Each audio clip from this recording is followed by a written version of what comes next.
C'est un vendredi soir comme les autres dans la banlieue de Rio de Janeiro.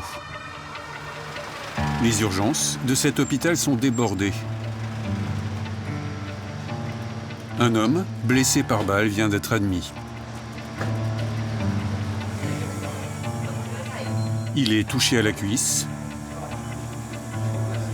Felipe, le chirurgien, doit l'examiner au plus vite. Montrez-moi cette blessure. Vous avez perdu beaucoup de sang ? Ce médecin reste calme en toutes circonstances. Il est habitué à voir défiler ce genre de victimes. Il travaille ici depuis 5 ans. J'ai déjà vu des milliers de blessures par balle. Ça arrive tout le temps ici. Et pourquoi c'est si fréquent? Parce qu'à Rio, il y a beaucoup de conflits entre trafiquants de drogue et en plus, il y a la violence urbaine ordinaire. Beaucoup de braquages à main armée. Pour nous, c'est normal. C'est notre quotidien. Ici, vous savez, on est sur une moyenne de 2 blessés par balle chaque jour, au moins. Il a sûrement une fracture. La victime est encore sous le choc de ce qui vient de lui arriver. Ça fait très mal. Qu'est-ce qui s'est passé? Je rentrais chez moi et un homme m'a tiré dessus.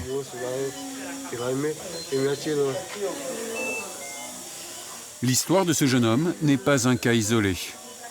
En 2020, près de 400 blessés par balle ont été soignés dans cet hôpital. C'est si fréquent qu'il y a même des policiers de garde 24 heures sur 24 pour prendre les dépositions des patients. Qu'est-ce qu'il vous est arrivé? Il y a un mec que je ne connais pas qui m'a tiré dessus. Comme ça, sans raison. T'as des antécédents judiciaires? Non, non, monsieur.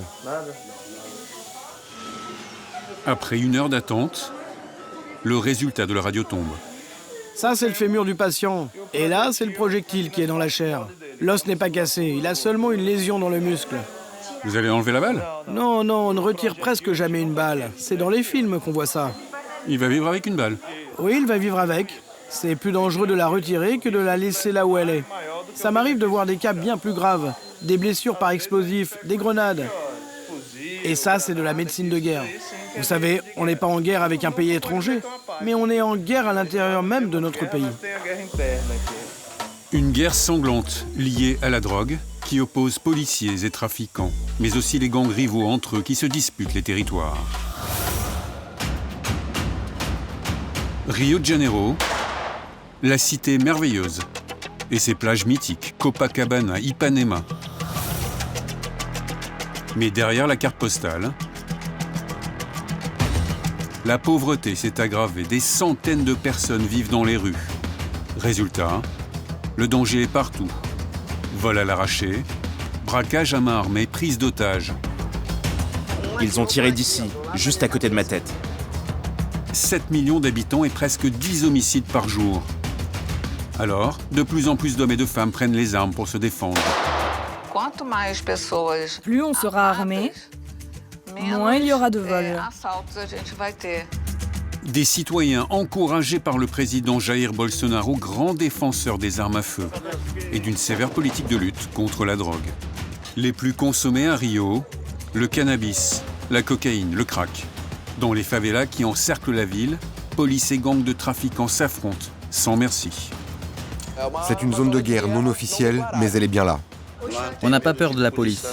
On n'a peur de personne. On est prêt à tout. C'est une guerre sans fin. Victimes collatérales de cette guerre urbaine, les habitants des quartiers populaires, les favelas. Les policiers ont reçu l'ordre de tuer, tuer, tuer. Plongés dans le quotidien d'une ville ultra-violente.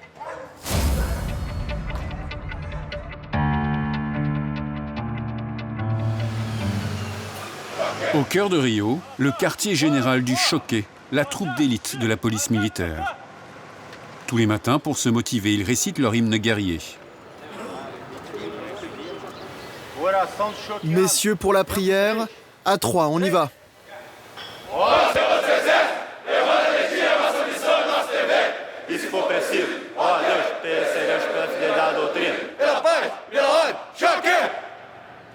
Près de 1000 soldats ultra préparés et surarmés, recrutés parmi les meilleurs éléments.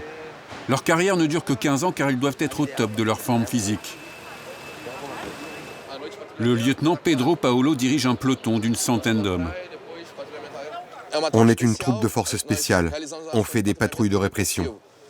On a plus de force de frappe que la police normale et on entre là où elle ne rentre plus.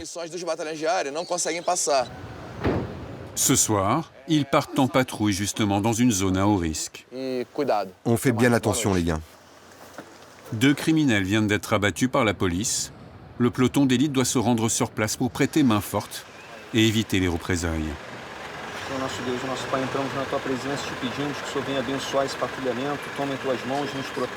Une dernière prière, car à chaque sortie, les soldats du Choqué risquent leur vie.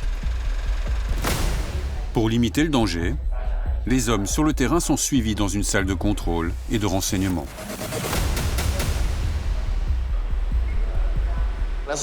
Dans cette salle, on a une vision générale. On peut contrôler toutes les patrouilles.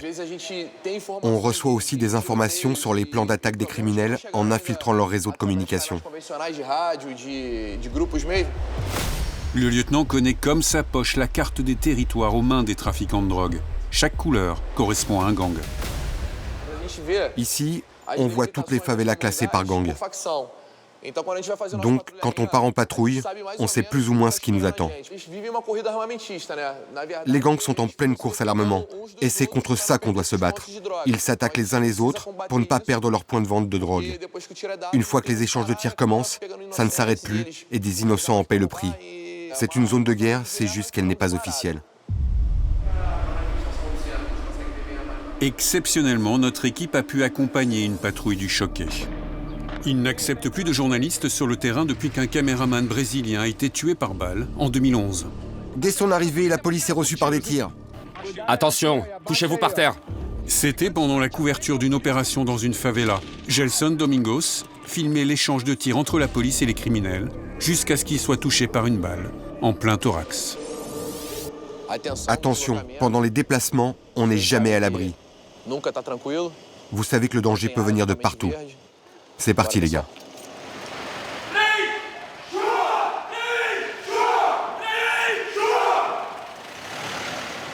Le peloton va sillonner les quartiers nord de la ville.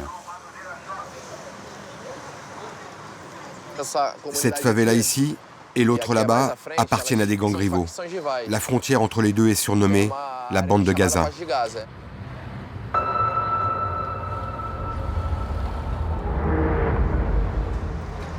Il y a beaucoup d'usagers de crack. Vendu 1 € la dose, le crack fait ici des ravages. Mais ce soir, ce n'est pas la priorité du lieutenant.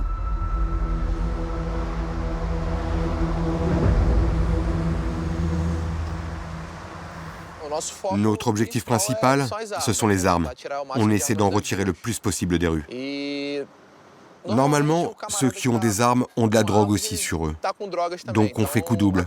On saisit les deux.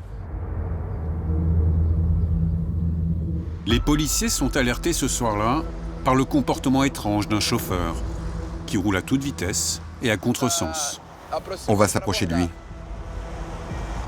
Allez, on l'interpelle.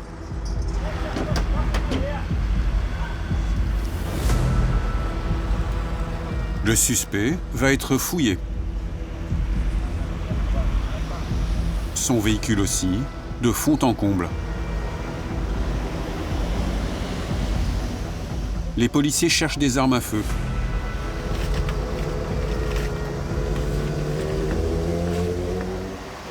Pourquoi vous avez pris la fuite? Ben, en fait, je vais être honnête avec vous. Ce qui s'est passé, c'est que j'ai vu des mecs très louches. On aurait dit des voyous. Je ne savais pas ce qui se passait. J'ai eu peur.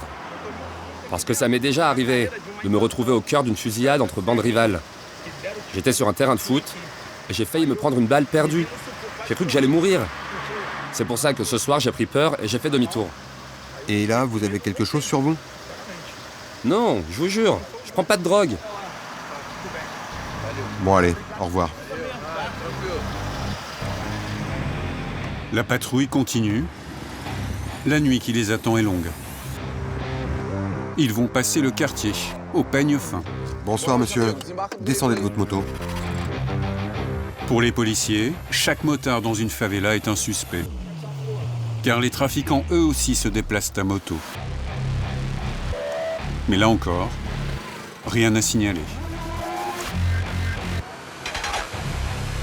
Une nuit jusqu'ici tranquille pour la troupe d'élite. Quand tout à coup, le lieutenant aperçoit un homme armé au bout d'une ruelle.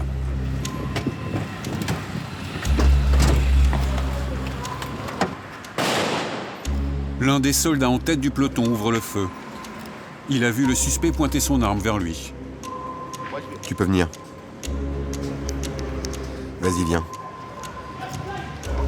La course-poursuite commence au cœur de la favela. Les habitants essayent de se mettre à l'abri et de comprendre ce qui se passe. Ce sont pourtant des scènes qu'ils ont l'habitude de vivre. Leur crainte, c'est qu'une fusillade éclate. Le danger peut venir de partout. Dans ce contexte, les policiers sont une cible facile. Attention, ils peuvent être sur le toit, fais gaffe. Viens ici. Ici, c'est un point de vente de drogue. Il y a un cahier avec les comptes des trafiquants, et ça, c'est des sachets de drogue vides. Et là, c'est un étui de pistolet vide. On va patrouiller dans la favela pour chercher l'arme et son propriétaire. C'est le trafiquant qui tenait ce point de vente qui a pointé son arme vers les policiers. Le gars était juste ici, regarde. Il y a encore son repas. Clairement, il était aux aguets. Parce qu'on a été rapide, mais il a quand même réussi à fuir. Tous les potentiels complices sont fouillés. Pedro Paolo et ses hommes sont convaincus que le trafiquant n'est pourtant pas bien loin. Leur traque continue. Il y a plein de petites ruelles. Du coup, ils arrivent à prendre la fuite très facilement. Les favelas cariocas sont de véritables labyrinthes, idéales pour les criminels pour s'échapper, un vrai danger pour les policiers. Ces ruelles sont très étroites et on ne sait pas ce qu'il y a au bout. Si tu regardes là-bas, c'est une ligne droite sans possibilité de s'abriter. Il n'y a que le poteau pour se protéger. Autant dire, rien du tout. On a cherché mais on n'a rien trouvé ce soir. Ça fait partie du jeu. Son arrestation, c'était pas pour aujourd'hui. Il a eu de la chance. Ce soir-là, les policiers sont passés à 2 doigts de leur cible. Mais ce n'est pas toujours le cas. Lorsqu'ils se retrouvent face à face, l'affrontement entre trafiquants et policiers dégénère en fusillade. Il y a beaucoup de tirs. Il y a un enfant là-bas. Ces scènes se passent dans les rues, les ruelles, et même dans les airs. Il n'est pas rare que des hélicoptères viennent en appui. Le trafic de drogue est né à Rio dans les années 80. Aujourd'hui, 3 gangs se disputent les territoires de la ville. Le TCP, l'ADA et le plus célèbre d'entre tous, le Commando Vermelho, le Commando Rouge, présent dans plus de la moitié des favelas. Cannabis, cocaïne, drogue de synthèse, les gangs déversent leur drogue dans les bidonvilles et dans les beaux quartiers.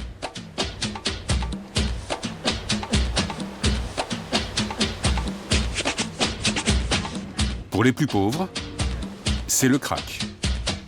Un marché très lucratif qui permet aux trafiquants de s'armer lourdement.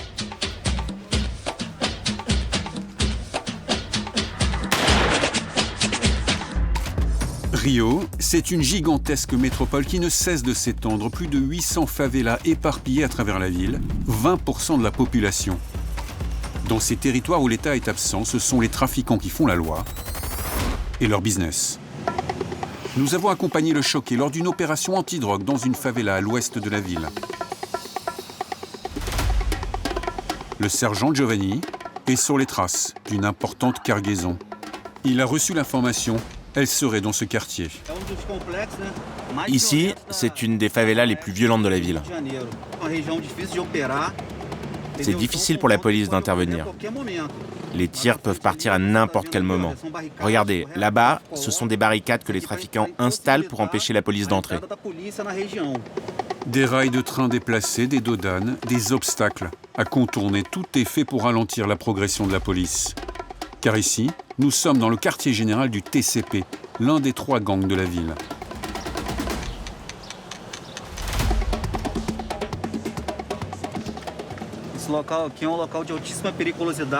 C'est un territoire extrêmement dangereux, entièrement aux mains des trafiquants. La police normale ne peut pas patrouiller ici. C'est pour ça que nous, en tant que troupe d'élite, on doit intervenir pour reprendre le terrain. La population est très pauvre. Alors malheureusement, les trafiquants profitent de ça pour recruter des jeunes dans leur armée. Le sergent Giovanni est membre du Choqué depuis 14 ans. Il connaît parfaitement le fonctionnement de cette favela. On dit que la favela a des yeux. Partout où on passe, il y a des guetteurs qui observent et qui préviennent les chefs de gang qu'on est là. Selon lui, même un jeune homme en apparence tranquille peut être un guetteur ou un revendeur de drogue. Jeune homme, les mains sur le mur, on va te fouiller. Un suspect qui pourrait les mener jusqu'au chef du trafic. T'as tes papiers? Non, je les ai pas. Est-ce que tu te drogues? Non. Fausse piste, l'adolescent n'avait rien sur lui. Mais le sergent va poursuivre ses recherches. Il est convaincu que la drogue est dans les parages. Chaque déplacement d'un de ces policiers se fait sous couverture de son collègue. Des snipers pourraient être cachés sur les toits. Ici, c'est le point de vente. On appelle ça la Boca de Fumo. Une structure permanente où les échanges de drogue se font aux yeux de tous, comme n'importe quel commerce. Ça, ce sont des petits sacs vides qui contenaient de la drogue.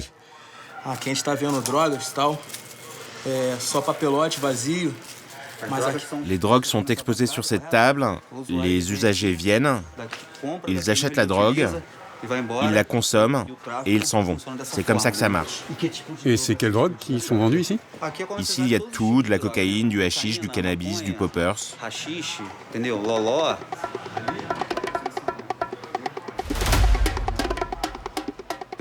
Les trafiquants marquent leur territoire avec des tags, comme celui-là sur le mur. Ça, c'est un feu d'artifice pour prévenir de l'arrivée de la police. À quelques ruelles de là, dans la même favela, le reste de l'équipe a mis la main sur la fameuse cargaison recherchée. Ce jour-là, ils ont saisi plus de 100 kilos de cannabis, d'une valeur de 75 000 euros. Regardez, ici, c'est le nom du gang qui tient la favela. Ils signent de leur nom tous les paquets.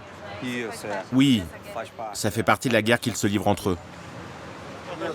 Le gang du TCP, qui affiche fièrement son nom sur les paquets de drogue pour marquer son territoire, le cannabis est la drogue la plus consommée au Brésil. Les membres du TCP, nous avons pu les approcher dans une des favelas qu'ils contrôlent. Elle se trouve à 30 minutes à peine des plages du centre-ville. Ici, c'est pas la police qui commande.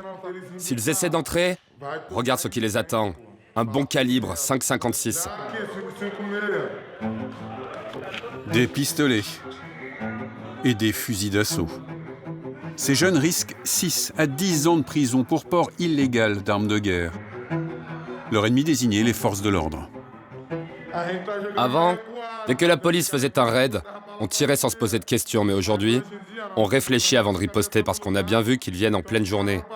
Du coup, s'il y a des échanges de tirs, il y a des enfants qui vont mourir. La police devrait montrer l'exemple, mais regardez ce qu'ils font. L'autre jour, des policiers ont tué un jeune du quartier, comme ça, sans raison. Il était innocent. Toute la favela est en colère. Les gamins grandissent avec la haine de la police. La haine qui gangrène les deux camps. Chaque mort est le prétexte à des représailles et à des interventions qui finissent par déraper. Les habitants des favelas sont pris en otage au milieu de cette guerre liée à la drogue. Nous nous rendons dans une autre favela au nord de la ville. Ici, c'est un autre gang qui domine le commando Vermelho, le plus puissant de Rio. Nous avons pu filmer un de leurs points de vente de drogue. Tu veux une dose à 3,50 €? T'as pas un plus petit billet? Donne-moi un billet de 10 alors.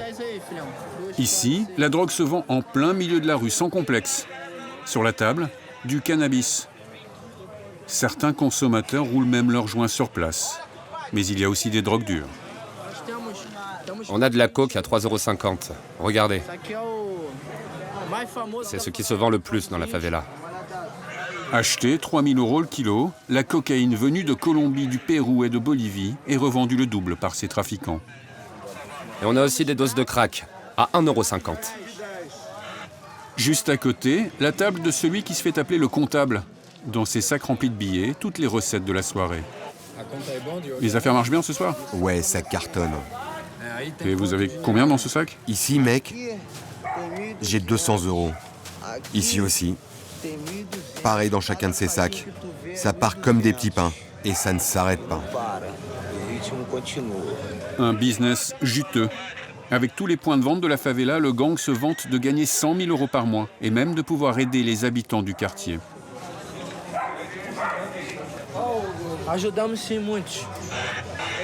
On aide les gens à payer le gaz, les courses, les médicaments. Et on paie même le coiffeur aux clochards qui ont les cheveux qui partent dans tous les sens. Ces jeunes trafiquants ont à peine une vingtaine d'années. Ils sont payés 500 € par mois pour vendre et protéger la marchandise. Une petite fortune dans le pays, 2 fois plus que le salaire minimum.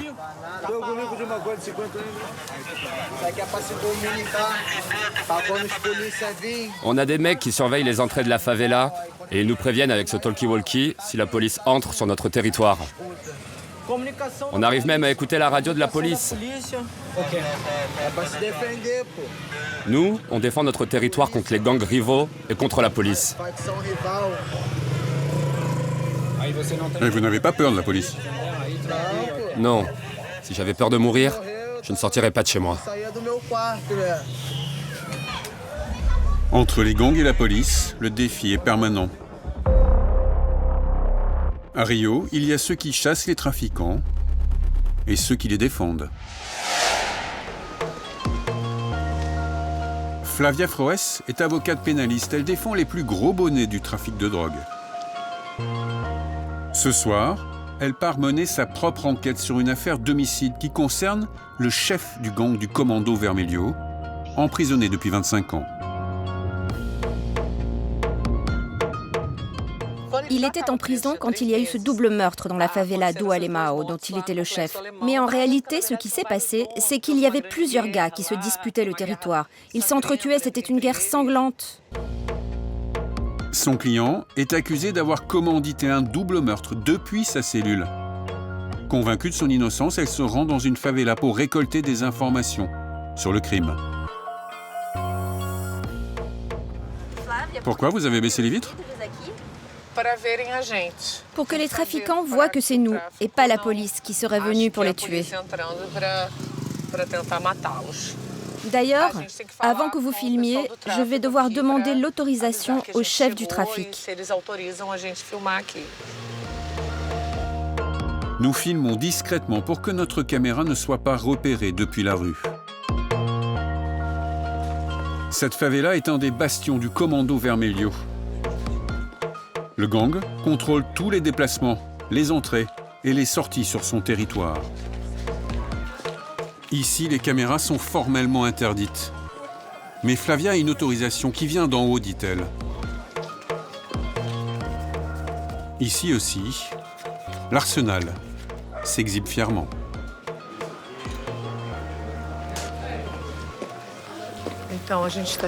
On arrive au QG des trafiquants. On va aller leur parler pour voir s'ils peuvent m'aider à trouver des témoins pour l'enquête. C'est dangereux ici? Pour nous, non. Mais pour la police, oui.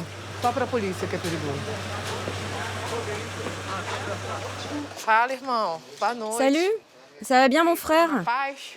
Les trafiquants que l'avocate rencontre ce soir sont les hommes de main de son client emprisonné. Bon, je ne sais pas si vous avez été prévenu, je travaille en ce moment sur le procès de votre ami, pour un crime qui date de 1996. Il m'a dit de voir avec vous si vous pouviez m'aider à trouver des témoins de l'époque. Je vous donnerai les noms de chacun d'entre eux. Ça ne va pas être facile à trouver. Ça fait 25 ans. Si on peut vous aider, on le fera. Elle travaille avec tous les gangs de Rio, tous les gros poissons du trafic. Elle a défendu des centaines d'entre eux dans des procès qu'elle gagne, dit-elle, les 3 quarts du temps. À Rio, c'est très commun que les policiers mettent un crime sur le dos d'un gros trafiquant pour lui extorquer de l'argent. C'est vrai. Oui, c'est des pourris. À qui je peux laisser la liste des noms? Vous avez un stylo, s'il vous plaît? Un stylo, les gars. Le client de Flavia reste très actif, même derrière les barreaux. Il contrôle ses hommes et donne les ordres depuis sa cellule. On essaie de maintenir la paix dans la favela, mais quand la police entre, c'est fini, c'est la guerre qui commence. Pourquoi ils ne viennent pas au milieu de la nuit, se battre contre nous, d'égal à égal, au lieu de mener leurs opérations au moment où nos enfants partent à l'école? Ils sont lâches. Ils savent que leur famille n'habite pas ici. Ils s'en foutent. Ils tirent sur tout le monde. Mais nous aussi, on a l'habitude de tirer sur les flics, même sur leurs troupes d'élite. On n'a pas peur de la police. On n'a peur de personne. On est prêt à tout. C'est une guerre sans fin. Mate un peu le pouvoir de feu qu'on a. Là-dedans, il y a 75 balles. Des armes comme ça, on en a plein. C'est pour défendre notre territoire et notre vie. Avec ça, si on ne tue pas, on fait au moins des gros dégâts. Les policiers disent même que vous avez des meilleures armes qu'eux. Oui, c'est vrai. Regarde celui-ci. Et celui-là, c'est un FAL. Et l'autre, c'est un calibre 50. Les flics n'ont pas tout ça. Si on voulait, on pourrait tous les buter. Mais on n'est pas des lâches.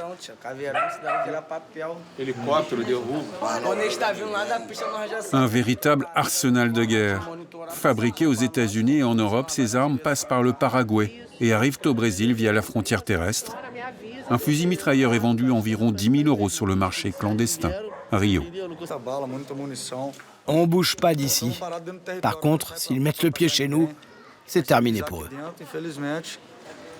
Et comment vous vous êtes retrouvés dans le trafic, les uns les autres?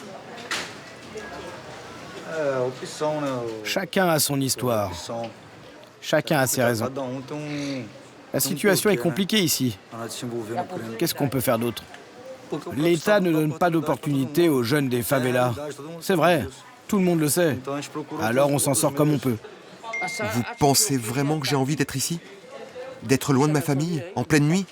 Je ne sais même pas si je serai encore en vie demain. Moi, j'ai déjà perdu beaucoup d'amis à cause du trafic. Des frères, des cousins. Ces hommes ont entre 18 et 35 ans. Ils sont prêts à tuer et à mourir pour défendre leur territoire et leur commerce de stupéfiants. La guerre que l'État mène contre la drogue, Flavia la juge totalement inefficace. Si la police entre dans la favela, tue n'importe lequel des trafiquants et saisit 5 kilos de cocaïne, demain, il y aura 5 nouveaux kilos de cocaïne et de nouveaux gars pour les remplacer. C'est une énorme farce en réalité. C'est du contrôle social de la pauvreté. Tout ce que l'État veut, c'est tuer les pauvres, c'est tout. Ça fait 25 ans que je vois ça. Et ça ne s'arrêtera qu'avec la légalisation de la vente de la drogue. Le contrôle doit se faire à travers la législation, pas à travers la répression. Vous savez, les juges, les procureurs les plus sévères contre les trafiquants, en général, ce sont eux qui sniffent le plus de cocaïne. C'est totalement schizophrène. Finalement, tout le monde y gagne quelque chose. Même moi. À chaque fois que l'un d'entre eux est envoyé en prison, ça paye le salaire d'un commissaire de police, d'un gardien de prison, d'un juge, d'un procureur. Regardez combien de personnes ils alimentent. Sans compter les avocats et les habitants de la favela. Tout le système est alimenté par le trafic de drogue. Personne n'a intérêt à ce que ça s'arrête. Flavia avait 24 ans lorsqu'elle a défendu pour la toute première fois un trafiquant. Elle était avocate commise d'office. Elle avait alors gagné son procès. Depuis, elle est devenue une référence dans le milieu. Aujourd'hui, elle n'accepte plus une affaire à moins de 50 000 €. Avec son équipe, elle continue de travailler sans relâche sur cette même affaire de meurtre qui incrimine le numéro 1 du commando Vermelho. Donne-moi le numéro du procès, s'il te plaît. Son client est accusé d'avoir commandité un double meurtre avec torture en 1996. Mais selon l'avocate, l'inculpation n'a pas de sens. Les deux assassins ont été, eux, acquittés. Et il y a une autre incohérence. Il y a vraiment trop de contradictions dans le dossier. L'accusation dit que les victimes ont été torturées alors que l'autopsie montre qu'elles ont été tuées par balle. Alors oui, les victimes ont été découpées en morceaux, mais seulement après leur mort. Mais ce n'est pas la seule affaire sur laquelle Flavia défend le leader du commando Vermelho. Nous l'avons retrouvé en plein cœur de Rio, au palais de justice. Ses talons et ses robes moulantes sont devenus sa signature, en toutes circonstances. Elle défend aujourd'hui le numéro 1 du gang pour une autre affaire qui date de 2014. Bonjour à tous. Ça va bien? Vous êtes prêts? Une fois de plus, il est accusé d'avoir commandité un meurtre depuis sa cellule de prison. L'accusé, c'est lui, Marcio Nepomuceno, Marcino VP. Son client est devenu une petite célébrité depuis qu'il a publié un livre qui retrace sa vie et ses exploits. Il est derrière les barreaux depuis 25 ans. Vous comprenez qu'on puisse vous critiquer pour défendre ce genre de personnes? Oui, parce que la société brésilienne a fait du trafiquant armé de favela l'ennemi numéro 1, comme les sorcières au Moyen-Âge, ou comme les communistes pendant la dictature au Brésil. Et pour abattre un ennemi public, tout est permis. Aujourd'hui, Flavia va tenter de lui éviter 60 années de prison supplémentaire.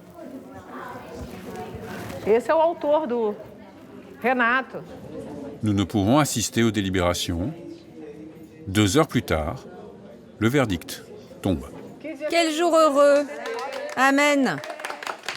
Elle a gagné son procès et la famille est ravie. Mais Flavia n'en a pas fini avec le baron du Commando Vermelho. Elle le défend encore sur 4 affaires de meurtre et association de malfaiteurs. Il lui reste encore 5 années à passer en prison. La lutte contre les trafiquants de drogue est une obsession pour les autorités cariocas. Mobilisée depuis plusieurs années sur le front de la lutte dans les favelas, la police de Rio a délaissé les beaux quartiers. Conséquence, le nombre de vols et d'actes de délinquance a explosé. Scène de braquage il y a 2 jours dans le tunnel de Rebouças, qui lie les quartiers sud et nord de la ville. 4 hommes à moto ont bloqué la route. Des scènes de braquage comme celle-ci se sont multipliées, en plein jour. Ici, c'est un passant qui se fait dérober sa moto, en quelques secondes. Même les plages ne sont pas épargnées. Surnommés les Arastances, les vols au filet, des dizaines de délinquants arrachent tout sur leur passage. Et ils poursuivent les plaisanciers jusque dans la mer. Les voleurs sévissent aussi dans les transports en commun. Ils n'hésitent pas à entrer par le toit, à casser les fenêtres. Il existe même une émission télévisée dédiée. Une ville en alerte.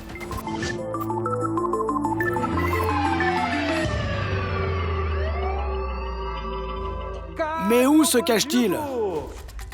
Des criminels armés ont braqué un magasin d'alcool. Chaque jour, le présentateur commente, parfois en temps réel, les faits divers illustrés par des vidéos envoyées par les téléspectateurs. Si vous avez des vidéos, envoyez-les nous. Dans ce contexte d'insécurité galopante, de plus en plus de citoyens ont décidé de se défendre eux-mêmes.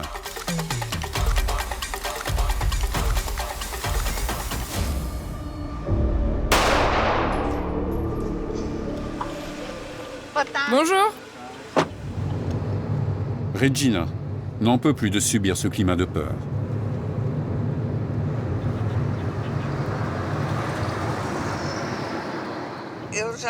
Dès que je vois une moto, je suis terrorisée. Cette commerçante à la retraite est comme tous les cariocas, en permanence sur le qui-vive pour éviter le pire. Il y a énormément de braquages à moto ici. Ils s'arrêtent à côté de la voiture, ils frappent sur la vitre pour que tu ouvres et parfois ils te tirent directement dessus. Alors moi, ce que je fais quand je conduis, c'est que je regarde dans les rétroviseurs pour voir si personne ne s'approche de moi. Regina a si peur que lorsqu'elle doit se rendre dans un quartier qu'elle ne connaît pas, elle ne se déplace qu'en taxi. Et vous, monsieur, vous avez déjà été agressé au volant, j'imagine. Le danger est tellement partout. À Rio, c'est quasi impossible qu'un chauffeur de taxi n'ait jamais été braqué ou agressé. Moi, il m'est déjà arrivé de me faire aborder par 3 voyous. Ils m'ont ordonné de les amener dans une favela. Ils voulaient qu'on poursuive un type. Ils ont tiré depuis la voiture, juste ici, juste à côté de ma tête. Vous n'imaginez même pas à quel point j'ai eu peur. J'avais les jambes qui tremblaient. Ce jour-là, c'était vraiment horrible. Des prises d'otages comme celle-ci, ce chauffeur de taxi en a déjà vécu des dizaines. Même chez eux, les cariocas se sentent en danger. Alors, ils se barricadent. Les façades des immeubles et des maisons ressemblent à des portes de prison avec des barbelés, des grilles, des caméras. Dans ce quartier résidentiel de classe moyenne, comme tous ses voisins, Regina a fait de sa maison une forteresse, grâce à un système de surveillance très sophistiqué.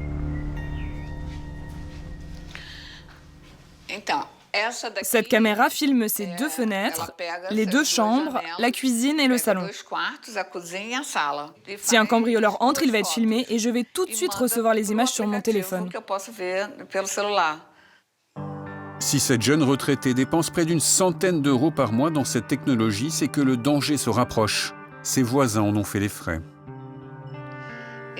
Les cambrioleurs ont pris la famille en otage pendant 4 heures et ils ont volé des tas de choses dans la maison. C'était dans une de ces maisons là-bas. D'ailleurs, à cause de ça, l'un de leurs fils a quitté le Brésil. Il est parti vivre aux États-Unis. Ici, il y a un dispositif d'alarme sur les fenêtres. Si quelqu'un la force, la sirène se déclenche. Ensuite, un microphone est activé et l'entreprise de sécurité écoute tout ce qui se passe dans la maison. S'ils entendent certains mots-clés, ils appellent la police. Par exemple, un des mots-clés est « du calme ». Et s'ils m'entendent dire « du calme », ils savent que c'est un braquage. Et au cas où les cambrioleurs réussiraient quand même à entrer, Regina veut être prête à se défendre. Tiens, mets ton doigt ici. Mais je n'y arrive pas, ma main est trop petite. Regina, position de base, bras tendus, respiration. Elle s'entraîne dans ce club de tir. Vas-y, tire! Depuis 6 mois. Elle a fait sa demande d'autorisation de port d'armes. Corrige bien la position de ton doigt sur la détente. Pose ton arme. Bravo, Regina. Tu as super bien visé. La plupart des balles sont bien regroupées au cœur de la cible. Si c'était un corps humain, si tu avais tiré sur un cambrioleur, tu l'aurais atteint en plein thorax. Il aurait perdu beaucoup de sang. Du coup, sa pression artérielle aurait chuté et il serait tombé. Regina n'aurait jamais cru être obligée de s'armer à 60 ans passés. Poussée par la peur, l'exaspération et le sentiment que cette violence, personne n'y échappe. Luciana, l'instructrice de tir, elle, avait 22 ans quand elle s'est fait agresser. Moi, j'ai déjà été cambriolée alors que j'étais chez moi, seule avec mes 2 fils qui étaient encore bébés. Si je n'avais pas eu d'armes, je ne serais plus là aujourd'hui, j'en suis certaine. Je nous ai défendus, mes enfants et moi. Ils étaient 5 hommes, ils sont entrés par effraction dans ma maison. J'étais toute jeune à l'époque, mais j'étais bien préparée.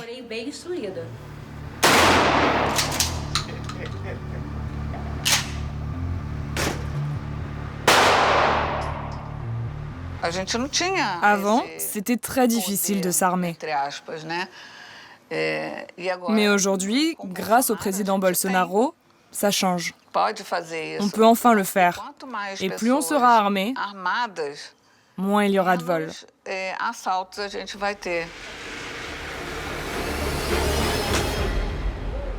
Depuis son arrivée au pouvoir en janvier 2019, le président Jair Bolsonaro affiche fièrement son goût pour les armes, même auprès des enfants. Ce geste, imitant un fusil, est devenu sa marque de fabrique. Il a assoupli la législation sur la détention d'armes à feu et le nombre d'armes enregistrées a lui doublé entre 2019 et 2021. Un peuple armé ne sera jamais réduit à l'esclavage. De nouvelles règles, un nouveau décret qui permet à n'importe quel citoyen de détenir jusqu'à 4 armes à feu, contre seulement 2 auparavant.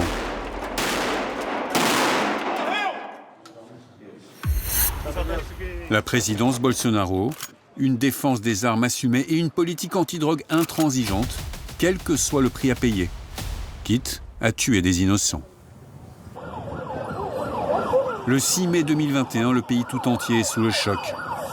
Le raid, le plus meurtrier de l'histoire de la ville, vient d'avoir lieu dans la favela de Jacarezinho, à 6 h du matin. Les images font le tour des télévisions et des réseaux sociaux. La police était à la recherche de 21 trafiquants suspectés de recruter des mineurs dans leurs rangs. L'intervention se termine dans un bain de sang. 250 policiers déployés et des hélicoptères en appui. Vous remarquerez que ce modèle d'hélicoptère a servi pour la guerre du Vietnam. Sur ces images, c'est un habitant qui filme le tout début de l'opération depuis son toit.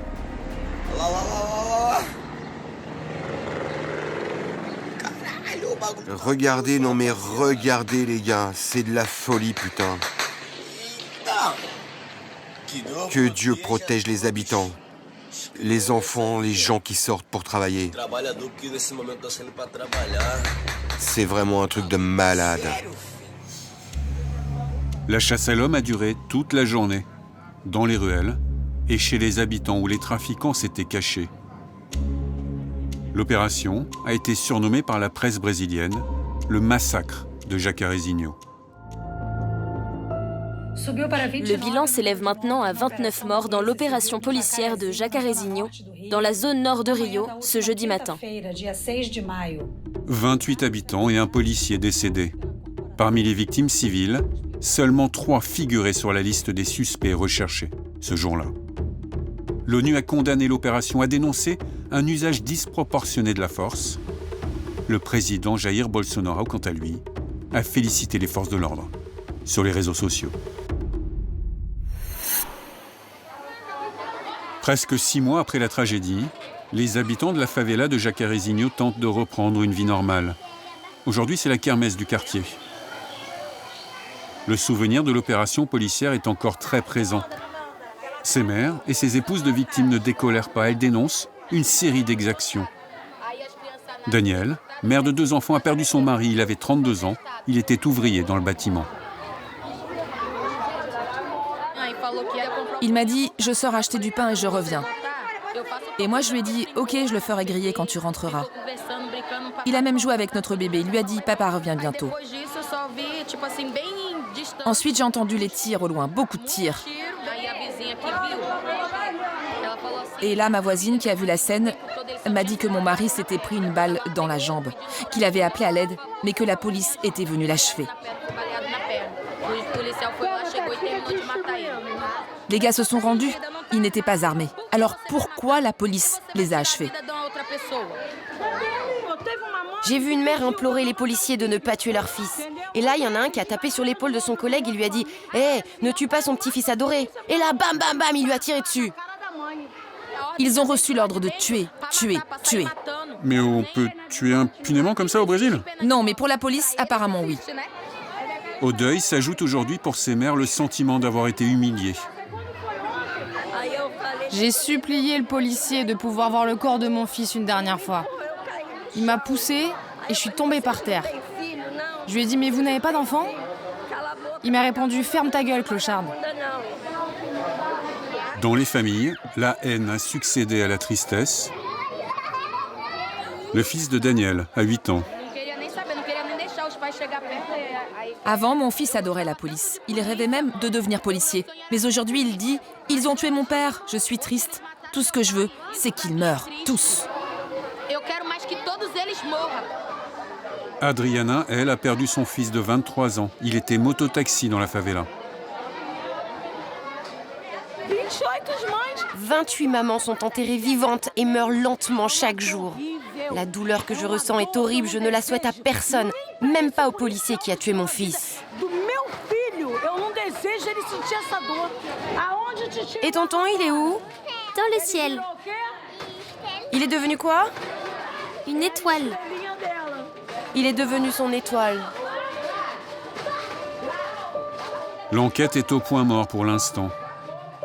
L'opération policière de Jacarezinho est devenue le symbole d'une police brutale qui agit comme bon lui semble, en toute impunité.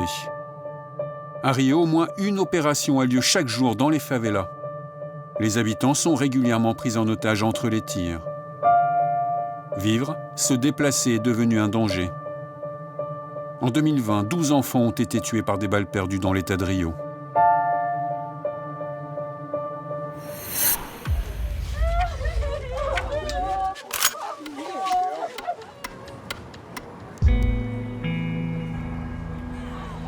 Ce matin, une scène tristement ordinaire dans un quartier populaire au nord de la ville.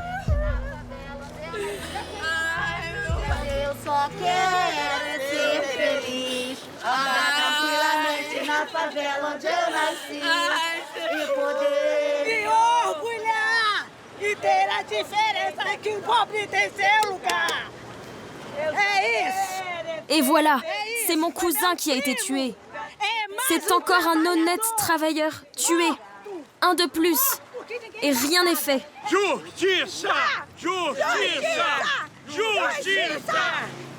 Cette famille pleure la mort d'un père sans histoire, tué par une balle perdue au pied de la favela où il habitait. Une victime de plus, tuée de balles perdues. On ne sait même pas ce qu'il s'est passé. On ne sait même pas si c'est la police ou les criminels qui ont tiré. Mon Dieu, jusqu'où on va aller comme ça? La victime travaillait dans une station-service. Elle se rendait au travail à 6 h du matin et s'est retrouvée au beau milieu d'une fusillade entre un gang et des policiers. Est-ce qu'il était lié au trafic de drogue? Pas du tout. Il n'avait rien à voir avec le trafic. C'était un mec honnête, un travailleur. Il laisse derrière lui 2 enfants et son épouse. Comment je vais réussir à vivre sans toi, mon amour? Chaque mois, en moyenne, 10 personnes sont touchées par des balles perdues, à Rio et dans sa banlieue. Conséquence d'une guerre de la drogue chaque jour, de plus en plus meurtrière.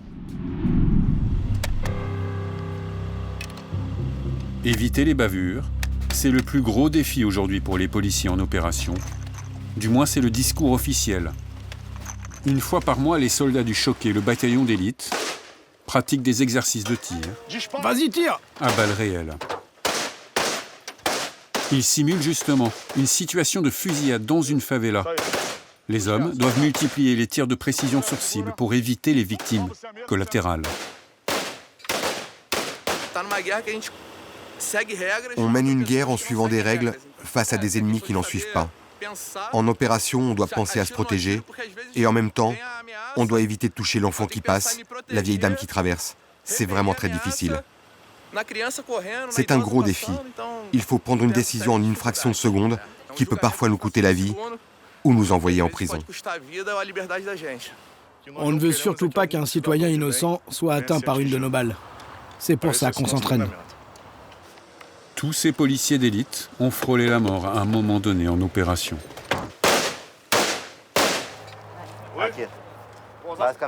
La balle est entrée ici et sortie par là. Parmi nous, tout le monde s'est déjà fait tirer dessus. Vous aussi? Ouais, moi aussi. En 2020, 65 policiers sont morts en service dans l'État de Rio, c'est 6 fois plus qu'en France. Si tu compares le nombre de militaires morts en Afghanistan avec le nombre de policiers morts à Rio au quotidien, tu verras que nos chiffres sont bien plus élevés que ceux des pays en guerre. Avancez, avancez, tirez. Allez, avancez, tirez. Excellent, on range les armes. Retour au bataillon du Choquet. Ces policiers d'élite doivent être au top de leur forme physique, dans tous les domaines. La première chose à faire, c'est de poser ta main sur la sienne, pour qu'il ne puisse pas prendre ton arme. En toutes circonstances, les policiers portent au moins un pistolet à la ceinture, même pendant leur congé.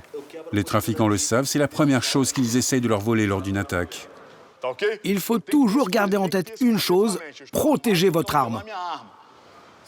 Si ces hommes s'entraînent régulièrement, c'est que leurs adversaires pratiquent souvent les arts martiaux, sport très en vogue à Rio. Les policiers doivent maîtriser ces techniques de défense à la perfection. C'est une question de survie. Là, je le prends ici et je le mets par terre. Vous voyez? Là, je lui attrape la mâchoire.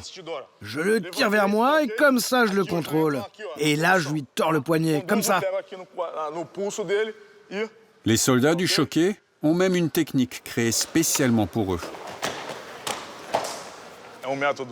La méthode de défense qu'on utilise a été créée sur mesure pour le bataillon de Rio. C'est un mélange de plusieurs arts martiaux. Mais pourquoi à Rio? Parce que c'est une ville très particulière. Ce qui se passe ici n'arrive nulle part ailleurs. Et puis ici, vous attrapez l'épaule. Un savoir-faire nécessaire car les 3/4 des policiers de Rio tués depuis 2016 l'ont été, hors de leurs heures de travail. Là, un genou et ici l'autre. Rio, une ville où la violence peut frapper partout, à tout instant. Au Complexo de Alemão, l'un des plus grands bidonvilles de Rio, les opérations policières sont fréquentes. Ici, tout le monde les redoute, même les enfants. Flexion, extension. Flexion, extension. Esther est professeure de cette association qui offre des cours de danse gratuits aux jeunes du quartier. Très souvent, alors qu'on est en plein cours de danse, il y a des opérations policières, des tirs dans le quartier. Regardez, il y a des impacts de balles partout. Ici, là, là-bas et dans plein d'autres endroits. Une fois, en plein milieu du cours, j'ai entendu des tirs. C'était la police qui pourchassait des criminels. On était toutes terrorisées. On a dû attendre des heures avec les filles pour pouvoir rentrer à la maison sans danger. Je pense qu'on ne peut jamais vraiment s'habituer à cette violence. Les jeunes des favelas tentent malgré tout de mener une vie normale, entre les balles.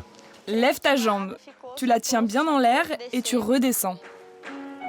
Cette école de danse sur un terrain de basket abandonné est un petit miracle. Dans cette favela, comme dans la plupart de celles de Rio, les activités extrascolaires sont très rares. Les jeunes sont livrés à eux-mêmes après l'école. Ici, on est abandonné par l'État. Les politiques ne viennent nous voir qu'en période de campagne électorale.